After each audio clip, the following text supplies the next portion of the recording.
ఎన్నికల్లో గెలుపోటములు సహజమని మంత్రి పొన్నం అన్నారు. ఎమ్మెల్సీ ఎన్నికల్లో బీజేపీ బీఆర్ఎస్ మైత్రి తెలిసిందన్నారు. బీజేపీకి చెల్లని ఓట్లంతా మెజార్టీ కూడా రాలేదని విమర్శించారు. దమ్ముంటే బీజేపీ నేతలు కేంద్రం నుంచి నిధులు తీసుకురావాలని సవాల్ చేశారు. రాష్ట్రం పట్ల బీజేపీకి వివక్ష చూపుతుందని మంత్రి పొన్నం అన్నారు. మీరు సొంత బలం మీద గెలిస్తే ఎస్ బీజేపీ గెలిచిందని మేము కూడా శుభాకాంక్షలు చెప్తాం. మీరు టీఆర్ఎస్ పార్టీ కలిసి టీఆర్ఎస్ పార్టీ అభ్యర్థిని పెట్టకుండా గెలిచి ఇలా మేము గెలిచినాము రంజాన్ గిఫ్ట్ అంటే ఇలా కాంగ్రెస్ పార్టీకి ఇండిపెండెంట్ కు దాని తర్వాత బీఎస్పీ క్యాండిడేట్ వచ్చిన ఓట్లంతా పాకిస్తాన్ వల్ల ఇటువంటి ఒక కేంద్ర మంత్రి స్థాయిలో ఉన్నటువంటి ఆయన మాట్లాడితే ఇది రాజకీయాల ఒక కేంద్ర మంత్రిగా ఎదిగినటువంటి మాట్లాడేటువంటి మాటలు కాదు.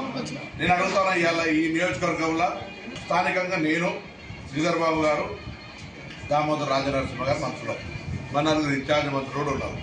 సేమ్ మాజీ ముఖ్యమంత్రి కేసీఆర్ గారు, హరీష్ రావు గారు, కేటీఆర్ గారు, మిగతా చాలా మంది పెద్దలు కూడా టీఆర్ఎస్ పార్టీ నాయకులు ఉన్నారు. ఇక్కడ వాళ్ళు ఎందుకు అభ్యర్థిని పెట్టాలి మీకు సహకరించే ఉద్దేశం కాకపోతే అది మీరు జవాబు చెప్పాలి. టీఆర్ఎస్ చెప్పాలి, బీజేపీ సొంత బలం మీద గెలవలేదని మేము 100% చెప్తా ఉన్నాం ఇవాళ.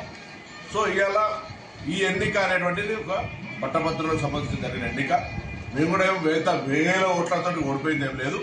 మేము కొంత ఇంకా మా కార్యకర్తలు మా నాయకత్వం కొంత కృషి చేస్తే బయటపడేటువంటి వాళ్ళం సమీక్షించుకుంటాం. కానీ ఈ ఎన్నికకు రంజాన్ గిఫ్ట్ అని పాకిస్తాన్ ఇండియా మ్యాచ్ అని మతపరమైన రంగు పులిపే ప్రయత్నం చేస్తే వాళ్ళే అవగాహన రాయించారు. డెఫినెట్లీ కాంగ్రెస్ పార్టీ ప్రజాపాలనకు సంబంధించి అన్ని రకాల కార్యక్రమాలు చేస్తూ ఉంది.